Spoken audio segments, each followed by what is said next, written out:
నమస్కారం అండి. నా పేరు లక్ష్మి అండి. మనము శ్రీ పోతులూరి వీరబ్రహ్మేంద్ర స్వామి జీవిత చరిత్ర అనేది చెప్పుకున్నాం కదండి. దానిలో మనకొచ్చేసి బ్రహ్మంగారు కాలజ్ఞానం చెప్పిన కొన్ని మాటలని ఉన్నాయండి. అవి ఎవరెవరితో ఏం చెప్పారన్నది నేను ఒక ప్లేలిస్ట్ అన్నది తయారు చేసి వాటిల్లో ఒక్కొక్క వీడియో తీసి అప్లోడ్ చేస్తున్నానండి. ప్రతి ఒక్కరు ఈ వీడియోస్ కూడా ఉపయోగించుకుంటారని, బ్రహ్మంగారు కాలజ్ఞానంలో ఏం చెప్పారన్నది పాయింట్స్ వైజ్గా మీకు ఇస్తే అది ఉపయోగపడుతుందన్న ఉద్దేశంతో ఇచ్చానండి. చూడండి ఒకసారి. శ్రీ పోతులూరి వీరబ్రహ్మేంద్ర స్వామి వారు చెప్పిన కాలజ్ఞానం. హైదరాబాద్ నవాబుకు స్వామివారు చెప్పిన కాలజ్ఞానం అండి. ఒకసారి చూడండి. శ్రీ వీరబ్రహ్మం గారికి నవాబు ఆహ్వానము. అంతటా హైదరాబాద్ నవాబు శ్రీ స్వామివారిని స్వయంగా రప్పించి వారి మహిమలను స్వయంగా తిలకించవలనని కాంక్ష కలిగి తన సేవకులను పిలిచి, మీరు తక్షణమే శ్రీ వీరబ్రహ్మేంద్ర స్వాముల వారి వద్దకు వెళ్ళండి, వారిని దర్శించి వారి మహత్తులను తిలకించవలనని మేము ఆశపడుతున్నామని చెప్పి శ్రీ స్వాముల వారిని మేనాయందే ఆశీనులు కావించి మా సముఖానికి తోడ్కొని రండి, అంటే మా దగ్గరికి తీసుకొని రండి అని, ఆయన దగ్గరికి, నవాబు గారి దగ్గరికి అని సేవకులను ఆజ్ఞాపించాడు నవాబు. స్వామివారు నవాబు పంపిన మేనాను అధిష్ఠించి కూర్చొని, దానిలో అధిష్ఠించంటే కూర్చోనండి, మేనాలో సిద్ధయ్య తదితర శిష్య బృందం వెంట నడువగా నవాబు వద్దకు బయలుదేరారు. సిద్ధయ్య అంటే ఎవరో కాదండి, శివాంశ అన్నమాట, ఆయన సిద్ధయ్య. స్వామివారు వచ్చారన్న మాట వినగానే నవాబు సింహాసనం పైనుంచి లేచి పెద్ద పెద్ద అంగల వేసుకుంటూ గబగబా దేవుడి బయటకు వచ్చి స్వామివారిని చూస్తూనే వంగి వంగి సలాములు చేశాడు.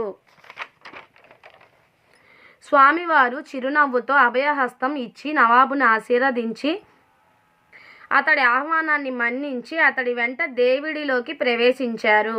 అంతటా నవాబు ఒక సముచిత ఆసనాన్ని స్వామివారికి చూపించి, స్వామి, ఈ ఆసనాన్ని అలంకరించండి అని అర్థించాడు. స్వామివారు చిరునవ్వుతో ఆ ఆసనాన్ని అలంకరించి అభయహస్తాన్ని పైకెత్తి సభాసదులందరినీ ఒకసారి ఆశీర్వదించారు. అంతటా నవాబు మరొకసారి సలాము చేసి, స్వామి, నా మనసున ఒక కోరిక కలదు, దాన్ని తీర్చి నాకు సంతోషాన్ని కలిగించండి అని ప్రార్థించాడు. స్వామివారు మరలా మందహాసము చేసి, నాయన, నీ కోరిక ఏమిటో నీవు చెప్పకుండానే మేము గ్రహించాము. మా బ్రహ్మస్వరూప తత్వాన్ని నీవు దర్శించదలంచావు. మంచిది. నీవు ఇప్పుడే ఒక చెంబుతో నీకు ఇష్టమైన నూతి నుండి చెంబెడి నీళ్లు తెప్పించి మాతో, మా వెంట, మా బసకు రా అని చెప్పారు. నవాబు సంతోషంతో తల ఊపి, అలాగే స్వామి, తమ ఆజ్ఞను శిరసా వహిస్తాను అన్నాడు. అంతటా నవాబు సేవకులను పంపించి తమ దేవుడిలో ఉన్న ఒక బావిలో నుంచి చెంబుడు నీళ్లను తెప్పించి స్వామివారు మేనాలో బయలుదేరగా వారి వెనుక నవాబు నీళ్ల చెంబుతో అనుసరించాడు. స్వామివారు ఏదో మహిమను చూపబోతున్నారని భావించిన సభాసదులు వారిని అనుసరించారు.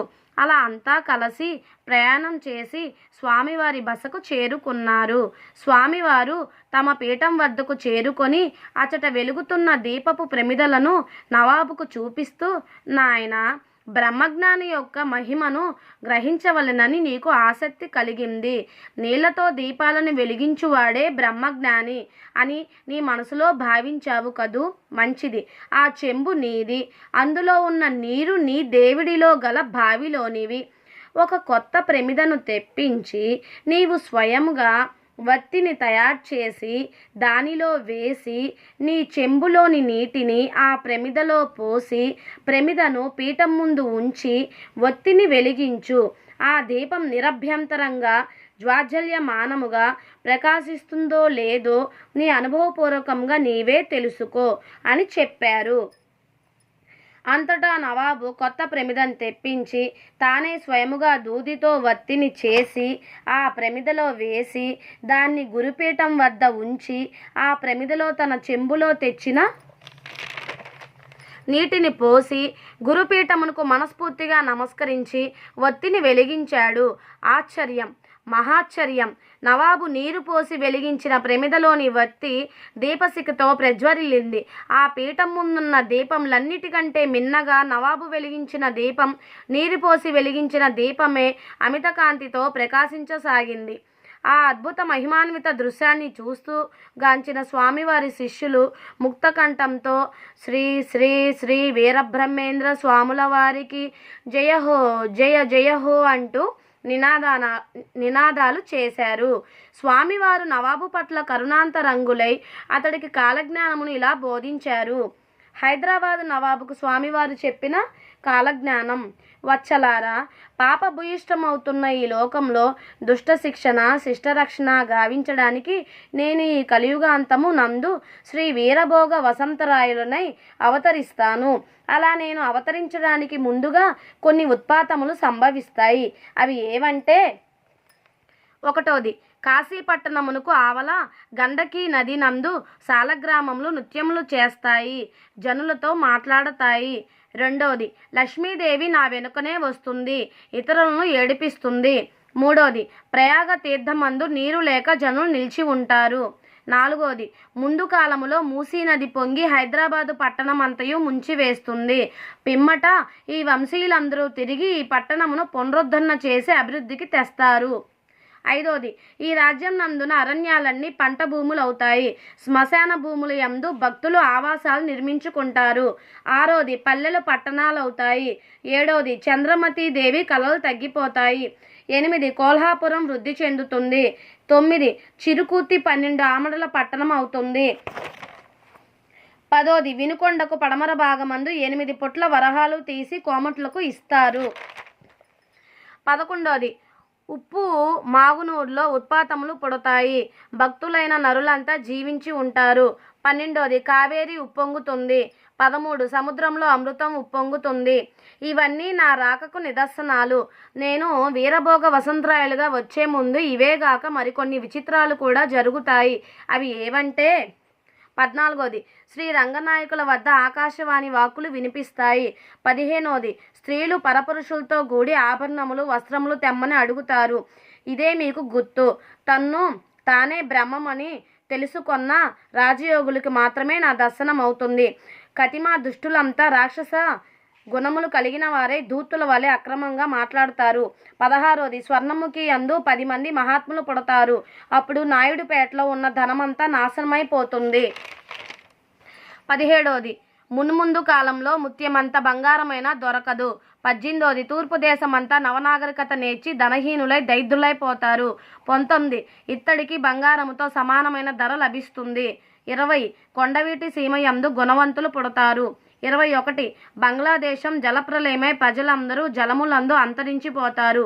22, 25 అక్కా చెల్లెళ్ళు ఏక అముకులై దుర్గా కళ్యాణం గావిస్తారు. 23, కొంకణ దేశంలో గోవుల వలన మోక్షానికి అధికారులు అవుతారు. 24, మలయాళ పశ్చిమ మహారాష్ట్ర కర్ణాటక దేశాల్లో నా స్వరూపాన్ని గాంచిన వారు సాయుధ్యమును పొందుతారు. 25, కులగోత్రాలు వదిలి వివాహాలు చేసుకుంటారు. 26, జాతీయ భేద వర్ణాశ్రమాలను విస్మరిస్తారు. ఇలా అనేక విపరీతములు నేను వీరభోగ వసంతరాయలుగా రావడానికి ముందు జరుగుతాయి. కావున ఈ సత్యాన్ని గ్రహించి నీవు సదా నన్నే మనసునందు స్మరింపుము. నీ జీవిత పర్యంతము నీకు సుఖ సంతోషములు లభిస్తాయి. నీ వంశం వారు కూడా సుఖ సంతోషాలతో వర్ధిల్లుతారు అని చెప్పి హైదరాబాద్ నవాబుకు కాలజ్ఞానమును బోధించారు వీరబ్రహ్మం గారు. ఆ మరుసటి వేకువజామునే వీరబ్రహ్మం గారు శిష్య బృందంతో సహా హైదరాబాద్ నుండి బయలుదేరి బెజవాడ యందు కృష్ణవేణి నదీ జలములతో పవిత్ర స్నానములు ఆచరించి తన ఇష్టదైవమైన శ్రీ కనకదుర్గాదేవిని దర్శించుకొని ఆ దుర్గమ్మకు ధూపదీప నైవేద్య తాంబూలాలు సమర్పించి ఆ తల్లి ఆలయమునందు 5 రోజులు బస్ చేసి అనంతరము దక్షిణ దేశ సంచారమునకు సిద్ధయ్య శిష్య పరివార సమేతంగా బయలుదేరాడు. ఇదండి మనకు వచ్చేసి బ్రహ్మంగారు చెప్పిన హైదరాబాద్ నవాబు స్వామివారు చెప్పిన కాలజ్ఞానం అండి. ఇది ప్రతి ఒక్కరు కూడా ఈ వీడియోని ఉపయోగించుకుంటారని మనస్ఫూర్తిగా కోరుకుంటూ శ్రీ పోతులూరి వీరబ్రహ్మేంద్ర స్వామికి జై. లోకా సమస్త సుఖినో భవంతు, సర్వే జనా సుఖినో భవంతు. ఓం శాంతి శాంతి శాంతి.